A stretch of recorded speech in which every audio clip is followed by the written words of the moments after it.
Good morning.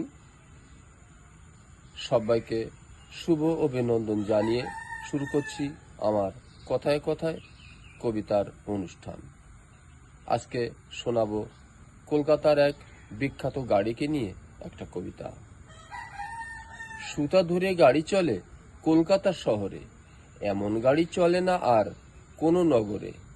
দেখলে তাকে মনে হয় একটু চেপে দেখি, ঢিকঢিকিয়ে যায় সে, তাই দিচ্ছে সময় ফাঁকি। একদিকে তার নাম ছিল কলকাতা শহরের, অন্যদিকে তার আবেগ ছিল চলবো না তো জোরে। রাজাবাজার থেকে শ্যামবাজারে যাব সুতা ধরে, ঠিক সময়ে পৌঁছে যাব বেরিয়ে কোন ভোরে।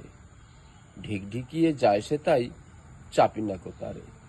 আপনিও শুনুন, অপরকেও শোনান। আমার কথায় কথায় কবিতার চ্যানেলটিকে বাঁচান। ধন্যবাদ।